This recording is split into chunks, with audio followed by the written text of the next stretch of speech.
Hello and welcome back everyone. My name is Yashkirti Goyal और आज मैं आपके लिए लेके आया हूं बजट का स्पीच का समरी।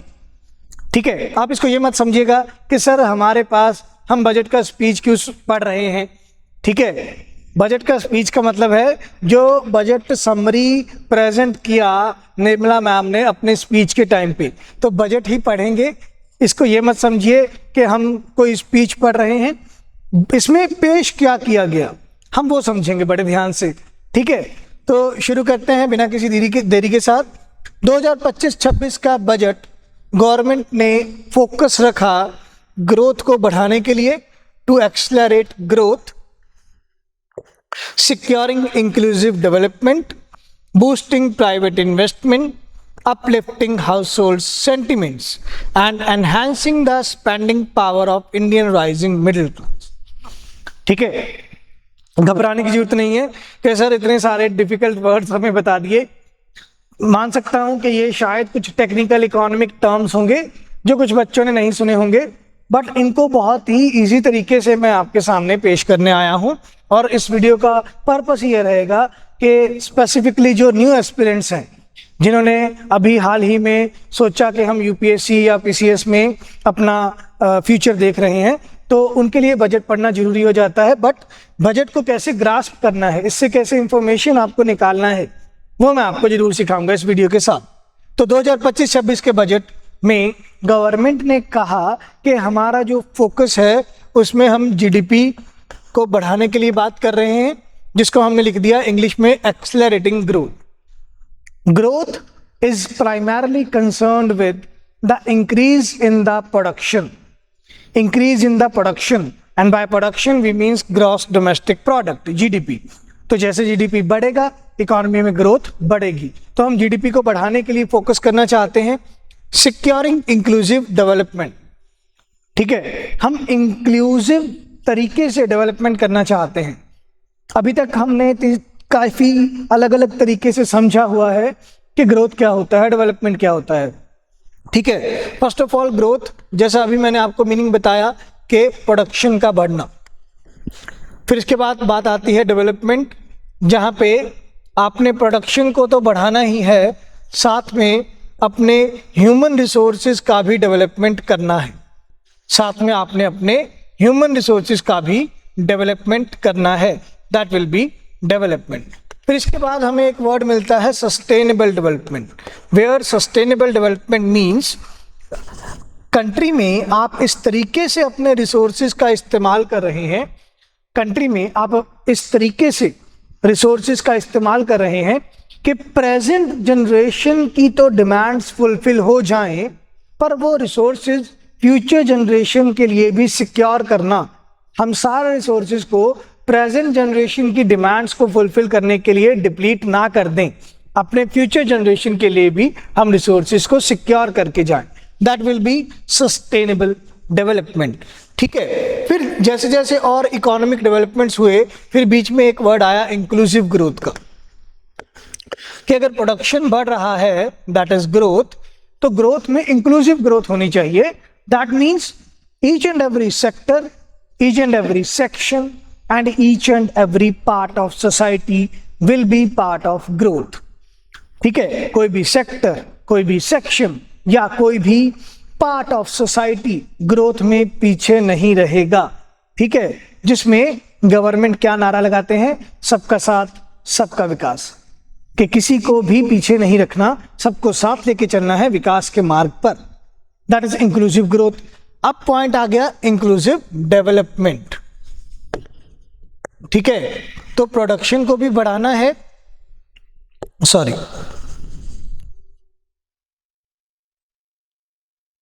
तो प्रोडक्शन को भी बढ़ाना है, साथ में प्रोडक्शन को बढ़ता हुआ देखकर ग्रोथ पाथ पर सबको साथ लेके चलेंगे। प्लस अब अगर हम सस्टेनेबल डेवलपमेंट में जा रहे हैं, तो फ्यूचर के लिए, सबके लिए, फ्यूचर जनरेशन में हमने रिसोर्सेज को सिक्योर करना है। ठीक है, और हर तरह के ह्यूमन बीइंग्स का डेवलपमेंट होगा। ऐसे नहीं है कि हम सिर्फ यूथ का डेवलपमेंट कर रहे हैं तो हम ओल्ड एज पीपल के बारे में नहीं सोचेंगे, या ओल्ड एज पीपल के बारे में सोच रहे हैं तो चाइल्ड पॉपुलेशन के बारे में नहीं सोचेंगे। Each and every category of population will be part of development. उनके ह्यूमन ग्रोथ पर, उनकी ह्यूमन डेवलपमेंट पर, उनके स्किल अपलिफ्टमेंट पर काम किया जाएगा। तो हम इंक्लूसिव डेवलपमेंट को सिक्योर करना चाहते हैं। Then after that boosting private investment. Private investment को बूस्ट करना है, बढ़ाना है। ठीक है, अगर मुझे जीडीपी कैलकुलेट करना होता है तो जीडीपी कैलकुलेशन का हमारे पास एक फॉर्मूला बनता है where Y, that is national income, और GDP is equal to C plus I plus G plus N X, where C stands for consumption, I stands for investment, G stands for government expenditure, and NX stands for net exports. तो here investment में हमारे पास private investment की हम बात करते हैं। अब private sector कैसे इन्वेस्टमेंट करता है? प्राइवेट सेक्टर दो तरीके से इन्वेस्टमेंट करता है। प्राइवेट सेक्टर इन्वेस्टमेंट करता है फर्स्ट ऑफ ऑल के जो house hold sector of society है वो रियल एस्टेट में पैसा इन्वेस्ट करते हैं, घर बनाते हैं, कंस्ट्रक्शन एक्टिविटीज़ में पैसा लगाते हैं, तो उसको भी हम प्राइवेट इन्वेस्टमेंट का पार्ट मानते हैं। और जो प्राइवेट सेक्टर कंपनी लगा रहे हैं, बिजनेस लगा रहे हैं, एग्रीकल्चर एक्टिविटीज़ कर रहे हैं या सर्विसेज प्रोडक्शन का काम करते हैं, उसे भी हम प्राइवेट इन्वेस्टमेंट का ही पार्ट मानते हैं। ठीक है, अब पिछले 1-2 साल में क्या हुआ, क्योंकि मार्केट में इन्फ्लेशन बहुत ज़्यादा था तो डिमांड जो है वो थोड़ा कम होने को दिख रहा था, जिसके चलते प्राइवेट इन्वेस्टमेंट इतना ज़्यादा बूस्ट नहीं हो पाया, प्राइवेट इन्वेस्टमेंट मोटिवेट नहीं हो पाया। तो गवर्नमेंट कहते अब हम इस तरीके से एक्सपेंडिचर करेंगे कि क्राउड इन होगा प्राइवेट इन्वेस्टमेंट का ज़्यादा से ज़्यादा। ठीक है, और वो कैसे होगा? गवर्नमेंट कहते हम रिफॉर्म्स लेके आएंगे टैक्सेशन में, जिससे लोगों के हाथ में डिस्पोजेबल इनकम इंक्रीज होगा। What is disposable income? Disposable income means जब इनकम में से आप टैक्स माइनस करते हो, इनकम में से इनकम टैक्स माइनस करोगे, जो इनकम बच जाएगी उसको बोलते हैं disposable income. That means income at my dispose, income at my dispose, the income left with me to consume. अब अगर हमारे टैक्स रेट कम हुए तो गवर्नमेंट ने हमारे हाथ में ज़्यादा इनकम छोड़ दी, तो उस इनकम को या तो मैं कंज्यूम करूंगा या सेव करूंगा या इन्वेस्ट करूंगा, तो वहां से भी थोड़ी प्राइवेट इन्वेस्टमेंट बढ़ेगी। प्लस सरकार कहते हम ज़्यादा से ज़्यादा लोन्स प्रोवाइड करने की बात करेंगे, तो ज़्यादा लोन मिलेंगे तब भी प्राइवेट इन्वेस्टमेंट बढ़ेगी। फिर सरकार कहते कि हम इंफ्रास्ट्रक्चर डेवलपमेंट प्रोजेक्ट्स में इन्वेस्टमेंट करेंगे, ताकि अगर इंफ्रास्ट्रक्चर रेडी होगा तो प्राइवेट पर्सन ज़्यादा मोटिवेट होगा कि चलो काम करने के लिए, बिजनेस सेटअप करने के लिए एक इंफ्रास्ट्रक्चर तो रेडी है, तो उससे क्राउड इन होगा of private investment. Crowd in होता है कि गवर्नमेंट ने कुछ इस तरीके से इन्वेस्टमेंट किया कि प्राइवेट इन्वेस्टमेंट मोटिवेट हुआ और प्राइवेट इन्वेस्टमेंट मार्केट में आया। तो गवर्नमेंट कहते हम प्राइवेट इन्वेस्टमेंट को बूस्ट करने के लिए वर्क करेंगे। After that uplifting house hold sentiments. अब यहाँ पर कंजम्पशन की बात हो रही है कि कंजम्पशन को बढ़ाया जाएगा, वो भी यहीं पर बात आएगी कि अगर गवर्नमेंट ने टैक्सेस कम कर दिए हैं, इनकम टैक्स या बहुत सारी कस्टम ड्यूटी कम कर दी है, तो लोगों के हाथ में एक अच्छा चंक ऑफ मनी रह जाएगा टू एक्सपेंस, तो ज़्यादा कंजम्पशन एक्सपेंडिचर बढ़ेगा और लोगों की स्पेंडिंग पावर बढ़ेगी। और ज़्यादातर जो फोकस किया गया है इस बजट में वो मिडिल क्लास के ऊपर किया गया है। गवर्नमेंट ने हमें बताया कि हमारी पॉपुलेशन का लगभग 31% हिस्सा है जो मिडिल क्लास से बिलोंग करता है। ठीक है, 31% हिस्सा है जो हमारी पॉपुलेशन का, वो मिडिल क्लास से बिलोंग करता है।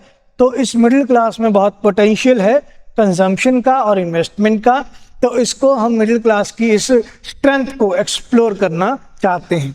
ये इंट्रोडक्शन में कह रहे हैं हमारे फाइनेंस मिनिस्टर। इसके बाद बजट ने एक विजन जो हमें पिछले साल के बजट में मिला था, दैट इज विकसित भारत। 2024-25 के बजट में हमें मिला था विकसित भारत, जिसमें गवर्नमेंट ने कहा कि आने वाले 25 ईयर्स में, दैट इज 2047 तक, हम इंडिया को विकसित भारत बनाने का एजेंडा एस्टैब्लिश करते हैं। ठीक है, तो गवर्नमेंट ने सोचा कि हम इंडिया को डेवलप करेंगे आने वाले 25 ईयर में। ठीक है, 2023-24 में भी ये बात आई थी। 2023-24 में ये विकसित भारत का एजेंडा जो आया था, वो आया था कि इसको नाम दिया था अमृत काल, कि अमृत काल चल रहा है। 75 ईयर्स ऑफ इंडिपेंडेंस हो गए थे और गवर्नमेंट चाहते थे कि अब इस साल से आने वाले 25 साल में हम अमृत, दैट मीन्स डेवलपमेंट की तरफ जाएंगे और इकोनॉमी को डेवलप करेंगे। अब इकोनॉमी को डेवलप करना है किस सेंस में? पर कैपिटा इनकम का बढ़ना, जीडीपी का बढ़ना, ह्यूमन डेवलपमेंट का ग्रोथ होना। ठीक है, जिसमें हम पर कैपिटा इनकम या नेशनल इनकम सोचना चाहते हैं कि वो इंक्रीज हो। नेशनल इनकम का हम टारगेट क्या लेके चल रहे हैं? 2047 तक $25 ट्रिलियन इकोनॉमी बनाना है इंडिया को। एट प्रेजेंट हमारी इकोनॉमी जो है वो $4 ट्रिलियन के आसपास की इकोनॉमी है। ठीक है, रियल टर्म्स में थोड़ा कम या ज़्यादा है, बट राउंड फिगर में हम $4 ट्रिलियन इकोनॉमी कह सकते हैं। तो $4 ट्रिलियन इकोनॉमी है प्रेजेंट टर्म्स में हमारा इंडिया का इकोनॉमी, और इसको 2047 तक हमें $25 ट्रिलियन की इकोनॉमी बनाना है। इस एजेंडे पर गवर्नमेंट काम कर रही थी। पर क्वेश्चन ये आ रहा था कि सर, सरकार ने ये तो बोल दिया कि हम विकसित भारत बनना चाहते हैं, बनेंगे कैसे? इसके ऊपर बात नहीं आई। तो इस साल के बजट में, 2025-26 के बजट में, फाइनेंस मिनिस्टर ने स्पेसिफिकली ये मेंशन किया है कि हम किस पाथ पे काम करेंगे जिससे कि हमें विकसित भारत का हमारा सपना अचीव होगा। ठीक है, जिसमें गवर्नमेंट कहते हम जीरो पॉवर्टी पर फोकस करना चाहते हैं कि आने वाले 25 साल में हम जब विकसित भारत बनेंगे 2047 तक, तो हम इंडिया में पॉवर्टी एलिविएशन स्कीम्स को इतना बढ़िया तरीके से डिप्लॉय करेंगे कि पॉवर्टी बिल्कुल खत्म हो जाएगी, जीरो पॉवर्टी होगी। क्वालिटी एजुकेशन पर काम किया जाएगा, बच्चों के एजुकेशन पर, बच्चों के स्किल सेट को बढ़ाने के लिए काम किया जाएगा। एक्सेसिबल हेल्थ केयर, ज़्यादा से ज़्यादा बढ़िया तरीके से इम्प्लीमेंटेशन हो हेल्थ केयर सर्विसेज का, और उसको सबके लिए एक्सेसिबल बनाना। ऐसा नहीं है कि गवर्नमेंट ने हेल्थ केयर तो मजबूत किया, बट इंडिया का पुअर सेक्शन जो है या मिड क्लास सेक्शन जो है वो इजीली हेल्थ केयर सर्विसेज को एक्सेस ही नहीं कर पाता है। तो उसको एक्सेसिबल बनाना है। आम आदमी गवर्नमेंट हॉस्पिटल में या किसी भी तरह की हेल्थ केयर सर्विसेज को इजीली ग्रास्प कर पाए, वो चीज़ गवर्नमेंट कहते हैं हमारा एजेंडा है आने वाले साल में। लेबर को स्किलफुल बनाना, high women participation in the economy, ये एक अच्छी बात है। अगर हम कहते हैं कि 50% of our population is women population, अगर 50% हिस्सा हमारी पॉपुलेशन का वुमेन पॉपुलेशन है, तो क्यों ना हम इस वुमेन पॉपुलेशन की स्ट्रेंथ को एक्सप्लोर करें, और ज़्यादा से ज़्यादा वुमेन का अगर इकोनॉमिक एक्टिविटीज़ में पार्टिसिपेशन होगा तो जीडीपी बढ़ेगी। ठीक है, तो इस बार गवर्नमेंट ने कहा कि 70% ऑफ हमारा वुमेन पॉपुलेशन को हमने इकोनॉमिक एक्टिविटीज़ के अंडर लेके आना है। कैसे इनको इकोनॉमिक एक्टिविटीज़ में लेके आएंगे? By quantifying the care work. जो भी केयर वर्क प्रोवाइड किया जाता है women counterpart of society से, जो भी केयर सर्विसेज प्रोवाइड की जाती हैं women counterpart of society से, day care services, nanny services, ठीक है, चाइल्ड केयर सर्विसेज, उनको क्वांटिफाई किया जाएगा, उनको अमाउंट के पॉइंट ऑफ व्यू से शो किया जाएगा ताकि उनकी इकोनॉमिक एक्टिविटी की वैल्यू भी काउंट की जा सके। तो इसके बारे में भी हमारा बजट ये हमें बताता है। और एग्रीकल्चर को बढ़िया बनाना जिससे हम इंडिया को फूड पावर हाउस बना सकें। क्लियर? तो ये कुछ एजेंडा दिमाग में रखते हुए गवर्नमेंट ने इस बार बजट बनाया है। ग्लोबल चैलेंजेस को एक्नॉलेज किया है।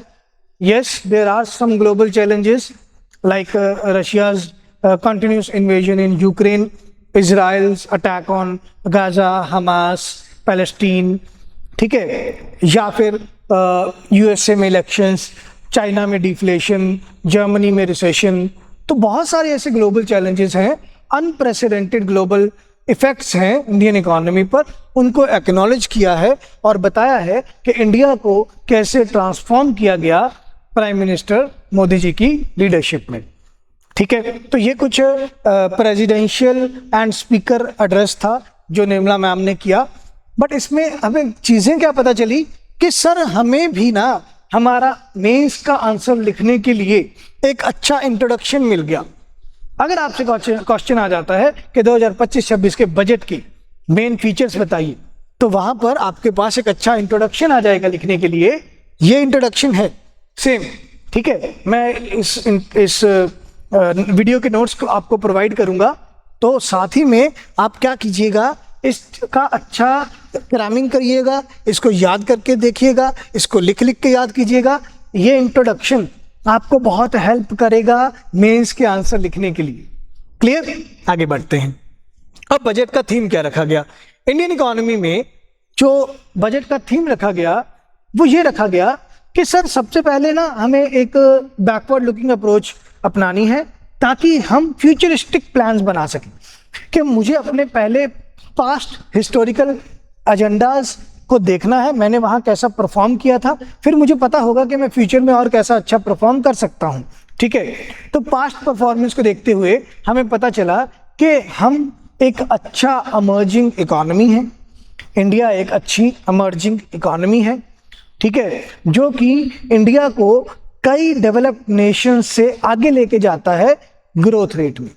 तो इंडिया फास्टेस्ट ग्रोइंग इकोनॉमी है मेजर इकोनॉमीज के पॉइंट ऑफ व्यू से भी अगर देखा जाए तो, और कंट्री का एम है कि हम बैलेंस्ड रीजनल ग्रोथ अचीव करें, रीजनल डिस्पैरिटीज को हिंदी में कहेंगे क्षेत्रीय विभिन्नताओं को कम किया जाए और एक बैलेंस्ड ग्रोथ हमें मिले, बैलेंस्ड रीजनल ग्रोथ मिले। ऐसा नहीं है कि जो मैन्युफैक्चरिंग है, मैन्युफैक्चरिंग एक स्टेट में अच्छा है दूसरे स्टेट में बुरा है।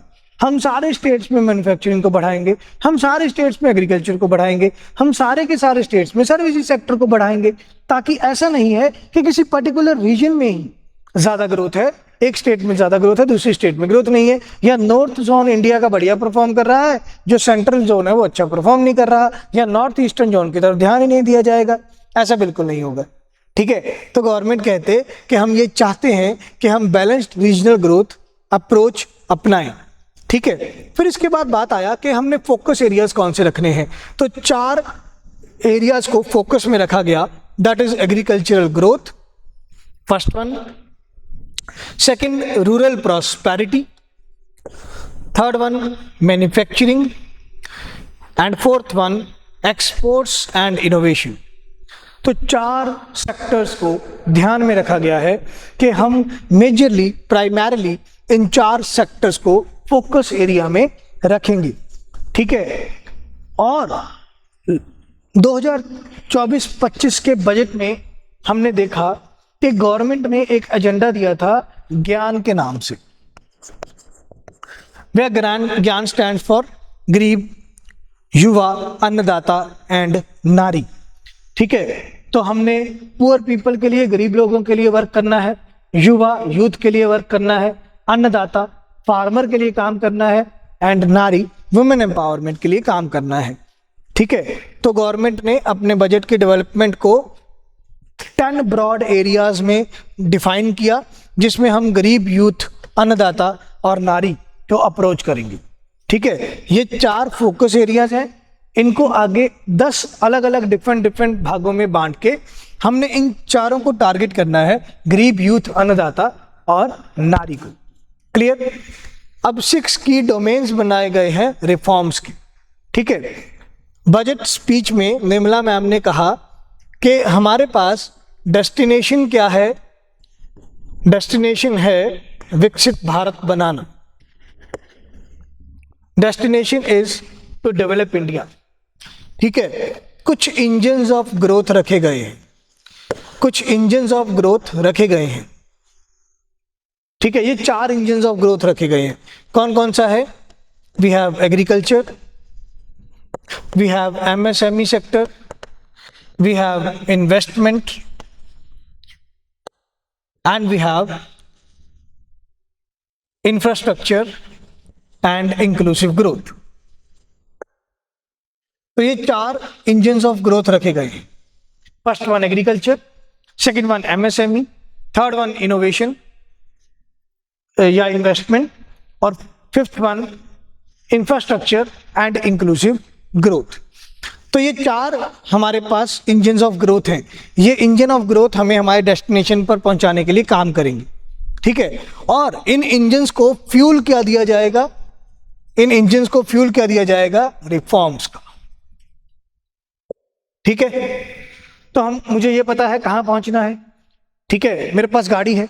गाड़ी का नाम क्या है? ये 4 गाड़ियां हैं मेरे पास.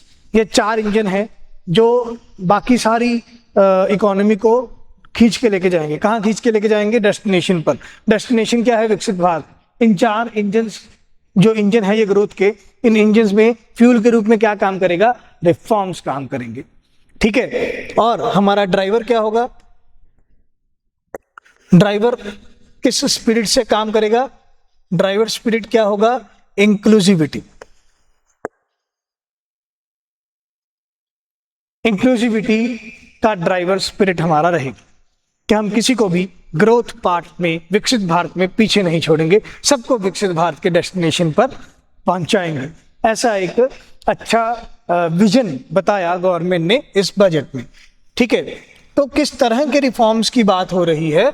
सबसे पहले टैक्सेशन रिफॉर्म्स की बात आई, पावर सेक्टर के रिफॉर्म्स की बात आई, अर्बन डेवलपमेंट रिफॉर्म्स की बात आई है, माइनिंग सेक्टर के रिफॉर्म्स की बात आई है, फाइनेंशियल सेक्टर के रिफॉर्म्स की बात आई है जिसमें कैपिटल मार्केट में बहुत सुधार किए गए हैं, और रेगुलेटरी रिफॉर्म्स की बात आई है कि गवर्नेंस या रूल्स एंड रेगुलेशंस में कुछ रिफॉर्म्स लाए जाएंगे.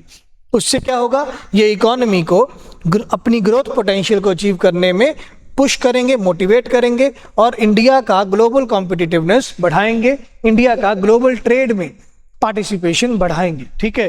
तो ये 6 सेक्टर्स याद रखिएगा: taxation, power, urban development, regulatory reforms, financial sector reforms and mining. तो इन 6 की एरियाज में रिफॉर्म्स लाए जाएंगे ताकि ये फ्यूल के रूप में काम करेंगे और हमारे इंजन को पुश करेंगे सारी इकोनॉमी को डेस्टिनेशन जो कि है विकसित भारत, वहां पर पहुंचाने के लिए. क्लियर?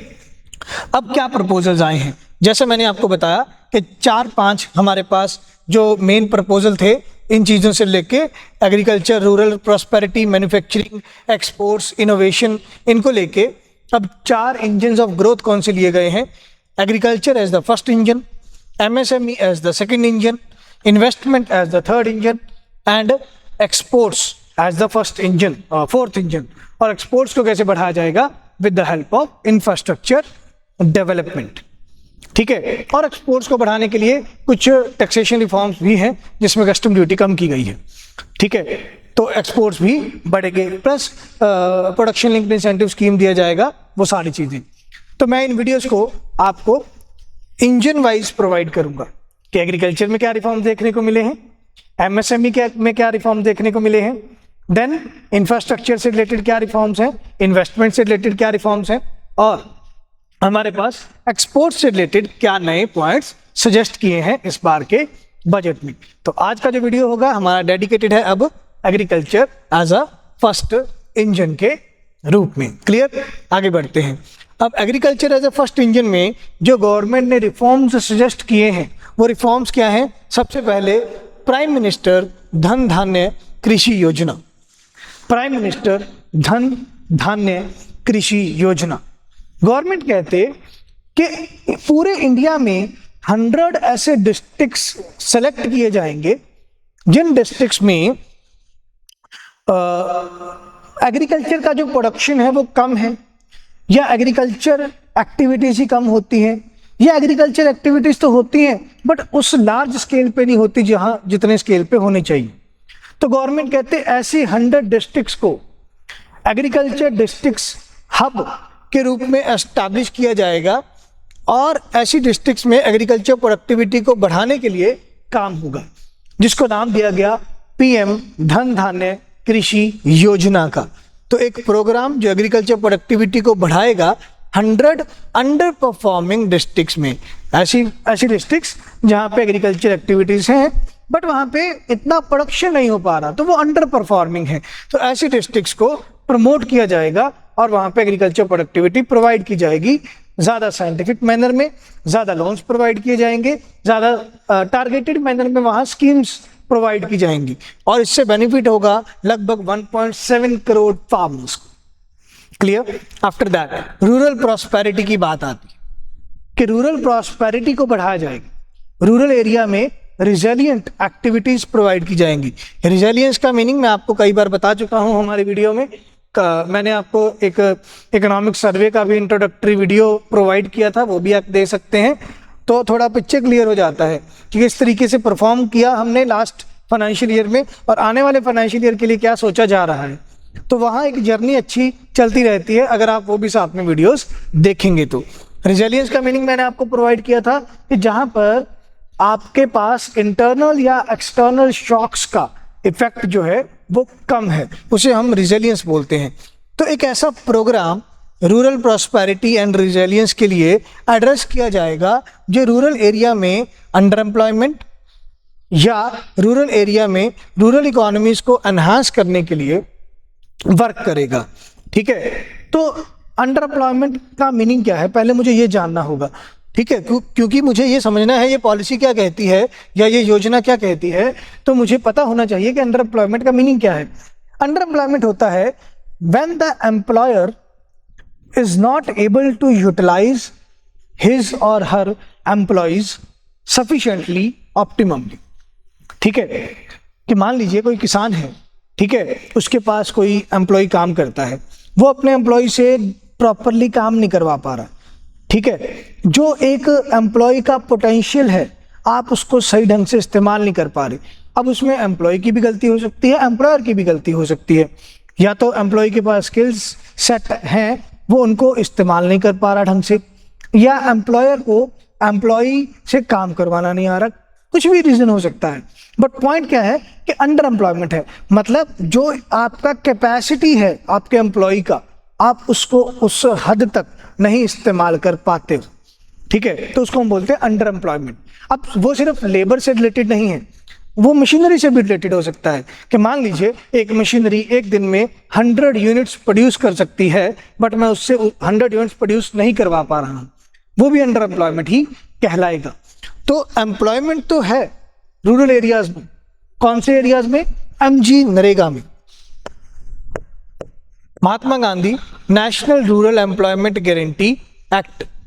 तो रूरल एरियाज में सरकार कहते हैं हमने इंफ्रास्ट्रक्चर डेवलपमेंट प्रोजेक्ट्स में आपको प्रोवाइड तो की हुई हैं जॉब्स, ठीक है, बट दिक्कत कहाँ आ रही है कि लोग काम नहीं कर रहे उस ढंग से। तो गवर्नमेंट कहते हैं हम रिफॉर्म्स लाएंगे अपने एमजी नरेगा के इम्प्लीमेंटेशन में ताकि ज़्यादा से ज़्यादा लोग जो हैं वो अंडर एम्प्लॉयमेंट में जा रहे हैं वो अंडर एम्प्लॉयड ना रहें, और रूरल इकोनॉमीज को एनहांस किया जाएगा। किस वे में एनहांस किया जाएगा? वुमेन और स्मॉल फार्मर्स पर ज़्यादा फोकस किया जाएगा। Women participation in the economic activities and small farmers पर जरूर ध्यान दिया जाएगा। Now what is the meaning of small farmers? Small farmer एक वो फार्मर होगा जिसके पास less than 2 hectares of land है। एक ऐसा फार्मर जिसके पास फार्मिंग के लिए 2 हेक्टेयर से भी कम जमीन है उसे हम कहते हैं स्मॉल फार्मर। 1 हेक्टेयर में आते हैं 10,000 स्क्वायर फीट, तो 2 हेक्टेयर में आ गए 20,000 स्क्वायर फीट। तो 20,000 स्क्वायर फीट से भी कम जमीन है फार्मिंग के लिए, तो उसको हम कहते हैं स्मॉल फार्मर। तो स्मॉल फार्मर पर भी स्पेसिफिकली ध्यान दिया जाएगा। ठीक है, फिर इसके बाद केस आया आत्मनिर्भरता इन पल्सेस, जिसमें गवर्नमेंट कहते हम पल्सेस मिशन शुरू करेंगे। आने वाले 6 साल के लिए हम इंडिया को सेल्फ डिपेंडेंट बनाने के लिए पल्सेस के केस में हम एक नया मिशन लेके आ रहे हैं पल्सेस मिशन के नाम से। इसमें होगा क्या? गवर्नमेंट कहते कि हम 3 तरह की पल्सेस को फोकस में रखेंगे, that is Toor, urad and muscle. Toor, urad and muscle, ये ध्यान रखना जरूरी है। ठीक है, प्रीलिम्स का क्वेश्चन बन सकता है इसमें से कि पल्सेस मिशन कौन कौन सी पल्सेस का मेंशन करता है। तो तूर, उड़द एंड मसर, ये 3 दालों का मेंशन करता है पल्सेस मिशन। ठीक है, अब इंडिया में क्या रहा है कि इंडिया में पल्सेस के मामले में सिक्योरिटी नहीं है। That means supply is much much less and demand is much much more. तो डिमांड और सप्लाई के मिसमैच के कारण पल्सेस का प्राइस बहुत ज्यादा हाई जाता है। उससे क्या होता है जी, प्रोटीन इन्फ्लेशन हो जाती है, क्योंकि इंडिया के पास जो सेंटिमेंट्स हैं वो ज़्यादातर वेजिटेटिव नेचर के ज़्यादा हैं। ठीक है, हमारे पास वेजिटेरियन लाइक करने वाले ज़्यादा पॉपुलेशन है। ठीक है, जैसा हमारा कल्चर है कंट्री का, तो वहाँ पर प्रोटीन का जो मेन सोर्स है वो बन जाता है पल्सेस।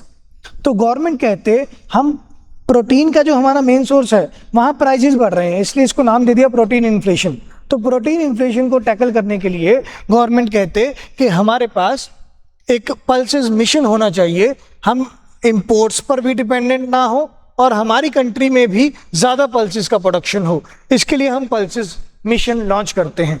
इस पल्सेस मिशन में क्या होगा, गवर्नमेंट कहते हम साइंटिफिक टूल्स, साइंटिफिक इक्विपमेंट्स और साइंटिफिक अवेयरनेस प्रोवाइड करना चाहते हैं अपने फार्मर्स को, जिसमें क्या होगा, ज़्यादा से ज़्यादा लोन्स, ज़्यादा से ज़्यादा सब्सिडीज या ज़्यादा से ज़्यादा एमएसपी प्रोवाइड किया जाएगा पल्सेस के लिए, जिससे फार्मर की इनकम इंक्रीज होगी और साइंटिफिक टूल्स की हेल्प से प्रोडक्शन बढ़ेगी।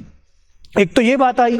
दूसरी बात क्या आई, पल्सेस मिशन में 2 agencies, that is NAFED and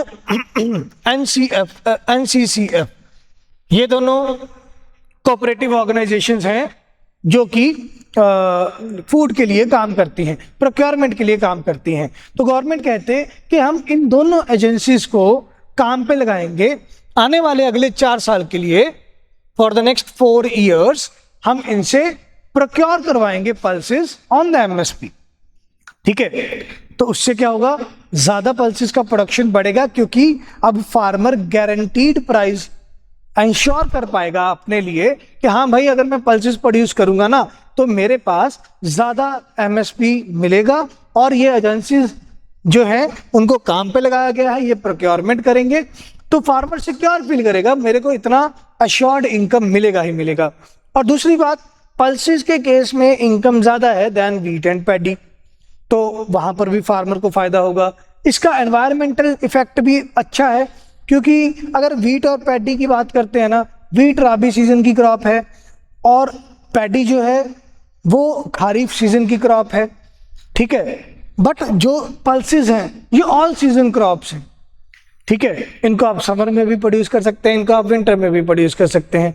तो वहाँ भी फार्मर को फ़ायदा होगा कि जितनी बार जल्दी वो पल्सेस प्रोड्यूस करेगा उतनी जल्दी उसका पल्सेस प्रोक्योर होगा इन एजेंसीज की हेल्प से और उसको एश्योर्ड इनकम मिलेगी। ठीक है, हमें भी पता है कि अगर हम वीट या पैडी ही बार बार प्रोड्यूस करते हैं, वो मोनोक्रॉपिंग है। मोनोक्रॉपिंग से क्या होगा, एनवायरमेंटल डिग्रेडेशन होगा in the form of degradation of soil health and depletion of ground water. तो उसमें भी हमें फ़ायदा मिलेगा अगर हम थोड़ी चेंज, डाइवर्सिफिकेशन लेके आएंगे क्रॉप्स में। तो ये सारे बेनिफिट प्रोवाइड करना चाहते हैं सरकार पल्सेस मिशन के साथ।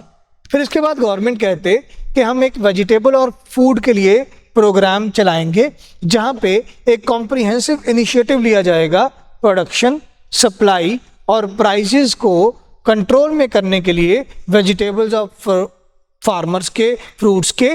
तो उसके लिए सरकार कहते हम FPOs ज़्यादा से ज़्यादा एस्टैब्लिश करेंगे और FPOs की ज़्यादा से ज़्यादा मदद लेंगे।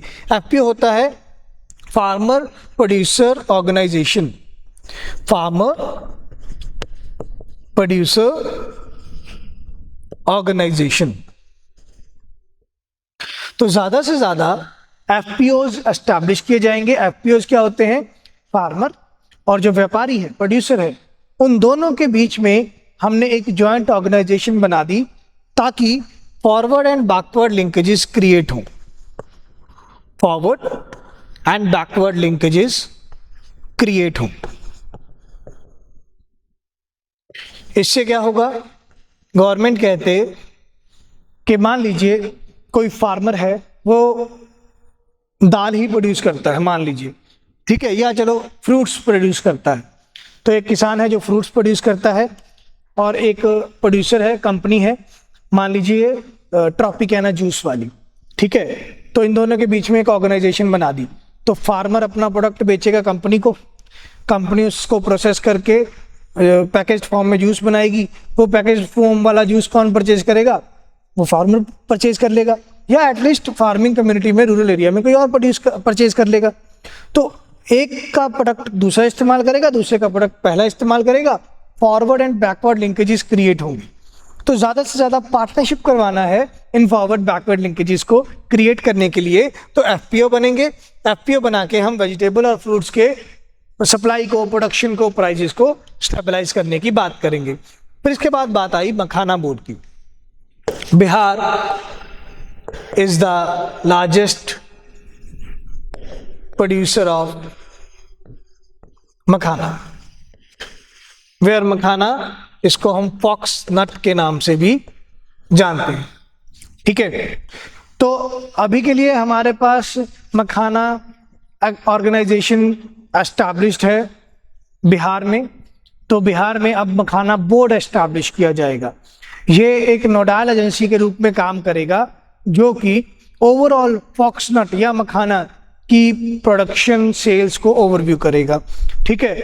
अब मखाने का इम्पोर्टेंस क्या है, 2017-18 में मखाना का जो सेल प्राइस था ऑन एवरेज किसी फार्मर के लिए वो था, या किसी कोऑपरेटिव सोसाइटी के लिए वो था 200 रुपीज़ पर किलोग्राम, और 2024 में मखाने का जो प्राइस है वो 500 रुपीज़ पर किलोग्राम है। इसकी न्यूट्रिशनल इम्पोर्टेंस को देखते हुए और ज़्यादा लोग अब हेल्थ कॉन्शियस हो गए हैं, ठीक है, तो उन्होंने इसकी न्यूट्रिशनल कैपेसिटी को अब्जॉर्ब करते हुए ये सोचा कि हम फॉक्सनट का कंजम्पशन करेंगे। और ये अच्छी बात है, भुजिया, बिस्किट, चिप्स ये खाने की बजाय अगर हम ज़्यादा न्यूट्रिशन वाले स्नैक्स खाएंगे तो वो बढ़िया रहेगा, ठीक है। तो वो अच्छी बात हो जाती है। तो गवर्नमेंट कहते हैं क्यों, फार्मर को भी इसका अच्छा रेट मिल रहा है, इसके सेलर को भी इसका अच्छा रेट मिल रहा है, तो लोगों की इनकम बढ़ रही है, तो क्यों ना मखाना का जो व्यापार है उसको और बढ़ाया जाए। उसके लिए मखाना बोर्ड एस्टैब्लिश किया जाएगा। तो प्रोडक्शन को, प्रोसेसिंग को, मार्केटिंग को प्रमोट किया जाएगा मखाना को या फॉक्सनट में, इसलिए मखाना बोर्ड बनाया जाएगा बिहार में। Then national mission on high yielding seeds, high yield variety seeds और बनाए जाएंगे। 100 new varieties of high yield seeds produce किए जाएंगे आने वाले फाइनेंशियल ईयर में, जो क्लाइमेट रिजिलिएंट होंगे। मतलब किसी भी तरह के वेदर में, किसी भी तरह के क्लाइमेट में हम ये प्रोड्यूस कर पाएंगे इन सीड्स से कोई फार्मिंग एग्रीकल्चर प्रोडक्ट को। तो ये भी अच्छी बात है कि national mission on high yield variety seeds चलाया जाएगा। फिर आफ्टर दैट फिशरीज सेक्टर की बात आती है, ठीक है। तो गवर्नमेंट कहते हैं एग्रीकल्चर में हमने सिर्फ फार्मिंग ही नहीं, अलाइड एक्टिविटीज को भी प्रमोट करना है। तो फिशरी सेक्टर की बात आती है। फिशरी सेक्टर के लिए कहते हैं कि एक सस्टेनेबल फ्रेमवर्क लॉन्च किया जाएगा फिशरीज के मामले में, जहां पे हम ज़्यादा ध्यान देंगे हमारे आइलैंड्स पर, अंडमान एंड निकोबार और लक्षद्वीप आइलैंड्स पर फिशरीज को प्रमोट किया जाएगा, ठीक है। वहां पर फिशरीज के एक्सपोर्ट्स को हमने बढ़ाना है, फिशरीज के एक्सपोर्ट्स को हमने इंक्रीज करना है। 2023-24 में लगभग 60,000 करोड़ के फिशरीज का हमने एक्सपोर्ट किया। तो एक अच्छा पोटेंशियल है इंडिया के लिए कि इंडिया में हम और ज़्यादा फिशरीज एक्सपोर्ट बढ़ा सकते हैं। तो उसके लिए फिशरीज सेक्टर को डेवलप करने के लिए एक फ्रेमवर्क लॉन्च करेंगे आने वाले फाइनेंशियल ईयर में। वो कैसे लॉन्च होगा, कैसा होगा, जब वो फ्रेमवर्क आएगा हमें तब पता चलेगा।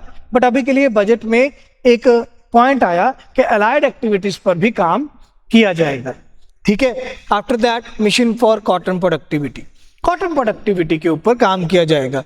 Extra long staple cotton varieties को प्रोड्यूस किया जाएगा, extra long staple cotton varieties को प्रोड्यूस किया जाएगा। What is this extra long staple cotton variety? Cotton की 3 तरह की वैरायटी रहती है, लार्ज, मीडियम एंड स्टेपल। इस वैरायटीज को ऐसे कैटेगराइज किया गया है इनके साइज ऑफ द फाइबर के अकॉर्डिंग। ठीक है, स्टेपल जो कॉटन है, कॉटन की वैरायटी, इसमें अगर हम एक्स्ट्रा लॉन्ग स्टेपल की बात करें तो इसका जो साइज ऑफ फाइबर है, साइज ऑफ फाइबर वो 30 mm से भी ज़्यादा का होता है। तो जितना ज़्यादा लेंथ का फाइबर होगा उतना ज़्यादा हाई क्वालिटी फैब्रिक्स हम बना पाएंगे, उतना ज़्यादा बढ़िया टेक्सटाइल हम बना पाएंगे। इंडिया का टेक्सटाइल सेक्टर बूस्ट होगा उससे, और हम ज़्यादा बढ़िया फैब्रिक एक्सपोर्ट करेंगे, एक्सपोर्ट क्वालिटी फैब्रिक प्रोड्यूस कर पाएंगे। तो उसके लिए हमने ELS cotton, extra long staple cotton produce करने के लिए हमने mission for cotton productivity launch करने की बात की इस बार के बजट में, जिसमें 5 साल के लिए ये मिशन चलाया गया है। ठीक है, याद रखना है, कॉटन मिशन 5 साल के लिए है, पल्सेस मिशन 6 साल के लिए। ठीक है, ये ध्यान रखिएगा। आगे बढ़ते हैं। एनहांस्ड क्रेडिट वाया किसान क्रेडिट का।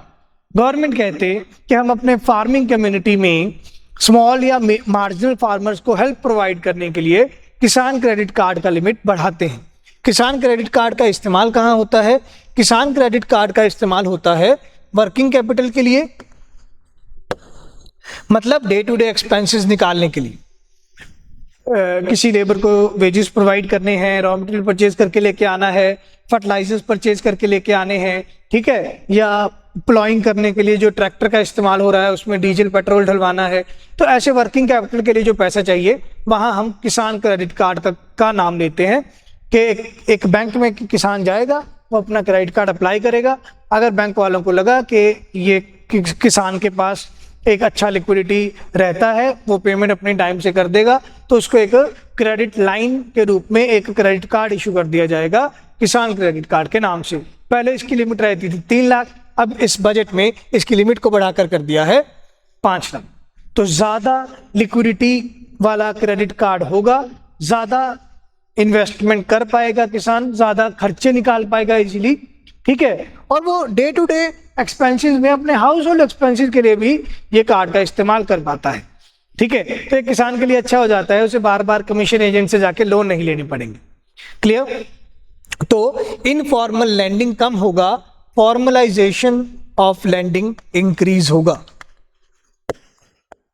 तो गवर्नमेंट का जो एजेंडा है कि हम कैसे फाइनेंस सेक्टर को रिफॉर्म करें, उसमें ये भी आ रहा है।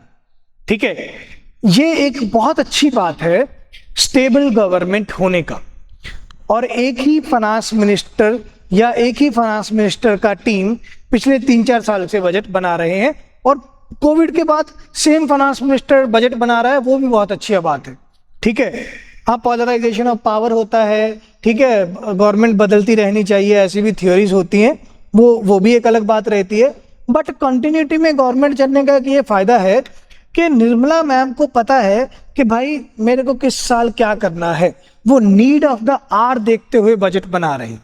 उनको पता था मैंने पिछले साल क्या बजट बनाया था, उनको पता था मैंने 2 साल पहले क्या बजट बनाया है, उनको पता है मैंने लास्ट ईयर क्या बजट बनाया है, उनको पता है मैंने ये बजट क्या बनाया है, उनको पता है मैंने आने वाले 2 साल बाद क्या बजट बनाना है।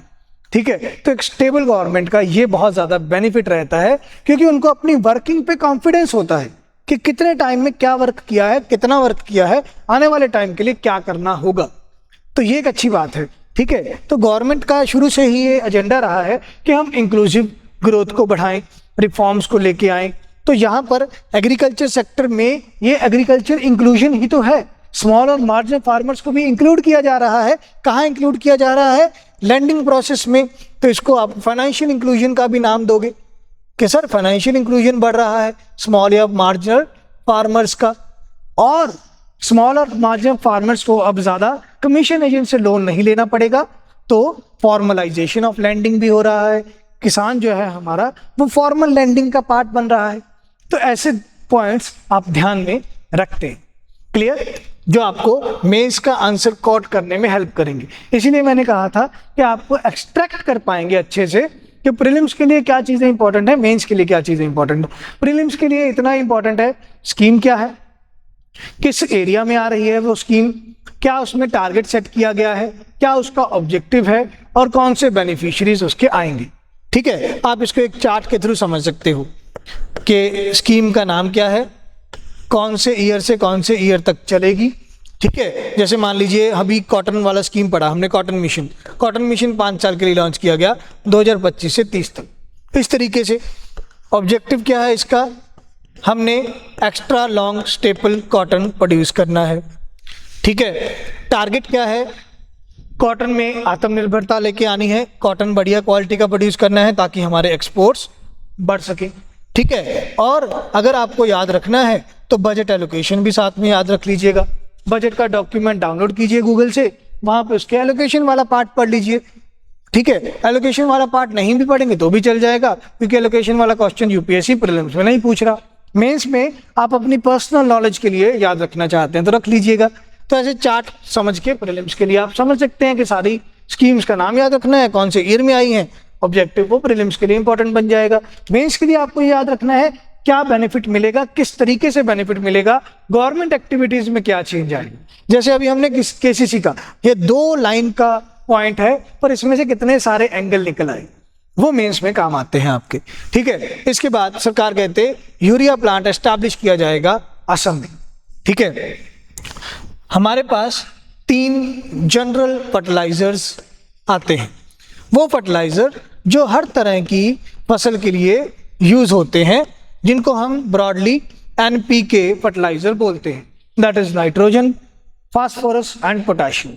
नाइट्रोजन, फास्फोरस एंड पोटाशियम, जिसमें नाइट्रोजन के लिए जो हमारे पास फर्टिलाइजर चलता है उसको हम यूरिया फर्टिलाइजर या यूरिया खाद के नाम से जानते हैं। तो यूरिया में आत्मनिर्भरता लेके आने के लिए, आत्मनिर्भर भारत बनाने के लिए हम यूरिया प्लांट एस्टैब्लिश करेंगे असम में। ठीक है, गवर्नमेंट का ये एजेंडा है कि नॉर्थ ईस्ट एरिया में या नॉर्थ ईस्ट रीजन में जो पोटेंशियल है उस पोटेंशियल को एक्सप्लॉइट किया जाए। ठीक है, नॉर्थ ईस्ट स्टेट्स भी, असम, सिक्किम, मणिपुर, मिजोरम, नागालैंड, ये भी तो सारे हमारे के इंडिया का ही पार्ट हैं, तो इनको इंडिया का पार्ट माना जाए और इनकी भी डेवलपमेंट की जाए, क्योंकि ओवरऑल इंडिया की डेवलपमेंट होगी, प्रोडक्शन बढ़ेगा, जीडीपी बढ़ेगी, सारे इंडिया की ही जीडीपी बढ़ेगी। तो नॉर्थ ईस्ट रीजन का भी डेवलपमेंट हो, तो इस बार गवर्नमेंट ने थोड़ा नॉर्थ ईस्ट रीजन पर ध्यान देते हुए बोला कि असम में एक यूरिया प्लांट का प्रोडक्शन होगा, प्लस इंडिया को इंपोर्ट डिपेंडेंसी से कम करना है। जो हमें फर्टिलाइजर्स का इंपोर्ट करना पड़ता है उससे हम इंडिया को दूर लेके जाना चाहते हैं, आत्मनिर्भर बनाना चाहते हैं इंडिया को यूरिया के केस में। Clear? So this is our first engine. थोड़ा इंट्रोडक्शन पढ़ा, समझा बजट किन ग्राउंड्स पे बना है, क्या हमारा एक डेस्टिनेशन पाथ है, दैट इज विकसित भारत। इंजन्स ऑफ ग्रोथ पढ़े 4, agriculture, MSME, infrastructure and exports. ठीक है, जिसमें फर्स्ट इंजन हमने आज किया एग्रीकल्चर सेक्टर वाला। तो ऐसे ही नेक्स्ट 3 वीडियोस में हम तीनों इंजन, नेक्स्ट जो हमारे 3 इंजन होंगे, एमएसएमई, इंफ्रास्ट्रक्चर एंड एक्सपोर्ट्स, वो कवर करेंगे। और एक एक्स्ट्रा वीडियो रहेगा जिसमें हम टैक्सेशन के बात करेंगे, कस्टम ड्यूटीज की बात करेंगे, डायरेक्ट टैक्स, इनडायरेक्ट टैक्स की बात करेंगे, जो भी उनमें चेंजेस आए हैं। ठीक है, और साथ ही में इकोनॉमिक सर्वे की भी सीरीज चल रही है, वहां से आपको और ज्यादा डेटा बेस्ड फैक्ट मिल जाते हैं कि कैसे हम अपनी आंसर राइटिंग को स्ट्रॉन्ग करेंगे। क्लियर? तो मिलते हैं नेक्स्ट वीडियो में एमएसएमई इंजन के साथ। Thank you, take care, bye bye.